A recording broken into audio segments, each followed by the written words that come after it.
मौलाना फजलुर रहमान के फलसफाए गुलामी पर सवालिया निशान। पाकिस्तान के करोड़ों लोगों का एक मसला ये भी है कि खुद कुछ करने की बजाय सब कुछ दूसरों पर छोड़ते हैं। सियासी मामले में सब कुछ सियासी रहनुमाओं पर छोड़ दिया जाता है, मजहबी मामलात में सब कुछ मजहबी रहनुमाओं पर छोड़ दिया जाता है, कारोबारी मामलात में सब कुछ दोस्तों या मुलाजमीन पर छोड़ दिया जाता है, हत्ता के घरेलू मामलात में भी अपने करने के काम घर के दीगर अफराद पर डालने की पूरी कोशिश की जाती है। एहसास जिम्मेदारी या अहम मामलात में कमजोर फैसला साजी बहुत अहम मसला है। ये बुनियादी तौर पर घर से शुरू होता है और मुख्तलिफ मराहिल में कौमी सतह तक पहुंचता है, तो फिर इसका नुकसान भी बड़ा होता है। कारोबारी तबके में इस्तेहसाल करने वाले मौजूद होते हैं, वहाँ इस्तेहसाल होता है, मजहबी हलकों में अपने अंदाज से अवाम में तकसीम नजर आती है और लोगों में सवाल करने की जुर्रत नहीं होती। यही हालात सियासी मामलात में भी नजर आते हैं। सियासी क़यादत भी अपने वोटर्स को सिर्फ और सिर्फ वोट की हद तक अहमियत देती है। ज़हन को वुसअत देने और बड़े कामों के लिए किसी भी सतह पर और किसी भी शोबे में लोगों को तैयार नहीं किया जाता।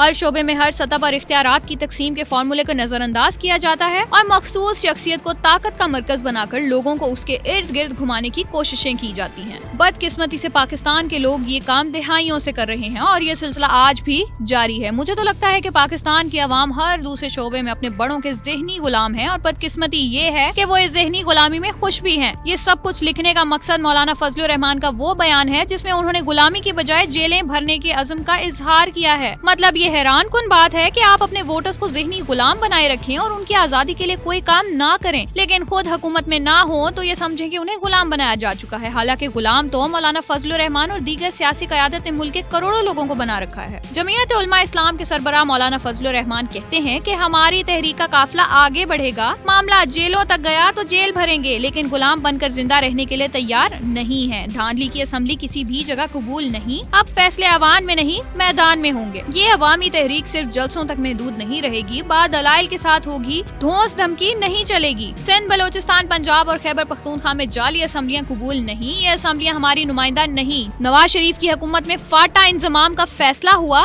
मैंने कहा इंजमाम ठीक नहीं, लेकिन हमारी बात नहीं मानी गई। अमरीकी मुझे क्यों कहता है कि आप क्यों इंजमाम के खिलाफ हैं? हमने इंजमाम की मुखालफत की थी। आज पूछता हूँ कि फाटा की अवाम कहाँ है? फाटा को 10 साल में 1000 अरब देंगे, 8 साल गुजर गए लेकिन इन्हें 100 अरब भी नहीं दिए गए। फाटा की अवाम आज तक ना इधर की रही ना उधर की। मैंने पश्तूनों और बलोचों के हक में बात की थी, बिला वजह नहीं लड़ते। मेरे फैसले भी तारीख में लिखे जा रहे हैं। मौलाना जेलें भरें, जरूर भरें, लेकिन अवाम को मजीद गुमराह ना करें। तस्वीर का एक रुख ये भी है कि आप और उस फरसूदा निजाम में शामिल मुख्तलिफ वक्तों में मौलाना के साथी और मुखालिफीन पाकिस्तान के मासूम और सादा लो अफराद को ज़हनी और मुआशी तौर पर गुलाम बनाकर रखा हुआ था। मौलाना अगर वाकई गुलामी में नहीं रहना चाहते तो सबसे पहले लोगों को ज़हनी तौर पर आजाद करें। आपके कितने ही वोटर्स और अकीदत रखने वाले हैं जो आपके फैसलों की मुखालफत कर सकते हैं, आपकी सोच को चैलेंज कर सकते हैं, आपकी सियासी हिकमत अमली को चैलेंज कर सकते हैं, आपकी सियासी हिकमत अमली को गलत करार दे सकते हैं। ये कैसी गुलामी है जिसका एहसास सिर्फ और सिर्फ हुकूमत से दूरी पर होता है? अगर आप वाकई कौम की आज़ादी के ख्वाहिशमंद हैं तो पहले उन्हें अपनी जमात के फैसलों पर तनकीद की आज़ादी दें। इस हवाले से लोगों में बहस मुबाहसा करें, खुद को कटहरे में खड़ा करें और लोगों से कहें कि सवाल करें। लोगों को इख्तियार दें कि वो पूछ सकें, JUI के सियासी फैसलों पर तनकीद करें और आप जवाब दें। जिस रोज कौम गुलामी से निजात मिल गई उस दिन किसी भी हुकूमत के खिलाफ कोई तहरीक शुरू नहीं करना पड़ेगी। जिस दिन लोगों की सोच में वुसअत और पुख्तगी आ गई उस दिन हुक्मरानों को जेल भरने की तहरीक जैसी धमकियां देने की जरूरत कतन पेश नहीं आएगी, क्योंकि लोग अपने हुक्मरानों का इंतखाब करते हुए आजाद होंगे। सियासी क़यादत बाखबर होगी कि उसके किसी भी गलत फैसले को नहीं माना जाएगा। वोटर्स खुद एहतसाब करेंगे और इससे कड़ा एहतसाब कोई इदारा नहीं कर सकेगा। मौलाना साहब, मुल्क को इस आजादी की जरूरत है। अवाम को अगर किसी ने कैद कर रखा है तो शऊरी और फिक्री तौर पर कमजोर सियासी क़यादत है। काश आप इस आजादी के लिए काम करें, लेकिन आप कभी नहीं करेंगे क्योंकि सियासी दुकानें बंद हो जाएंगी। आखिर में अहमद फराज का कलाम, सुना है लोग उसे आंख भर के देखते हैं, सो उसके शहर में कुछ दिन ठहर के देखते हैं। सुना है रब्त है उसको खराब हालों से, सो अपने आप को बर्बाद करके देखते हैं। सुना है दर्द की गाहक है चश्मे नाज उसकी,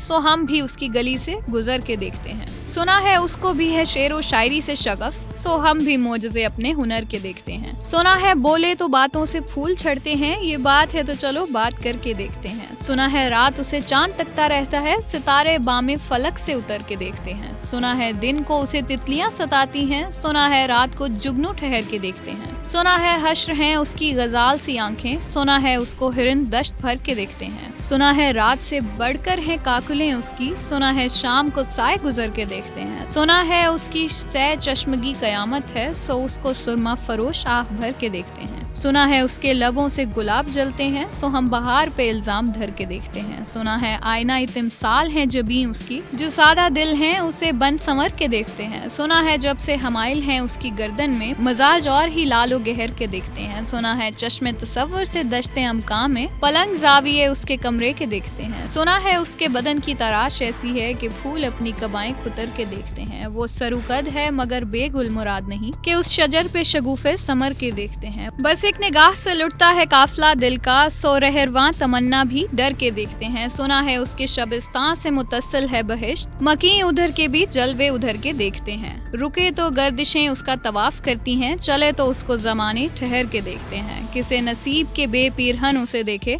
कभी कभी दरो दीवार घर के देखते हैं, कहानियां ही सही सब मुबालगी ही सही, अगर वो ख्वाब है ताबीर करके देखते हैं, अब उसके शहर में ठहरें कि कूच कर जाएं, फराज आओ सितारे सफर के देखते हैं।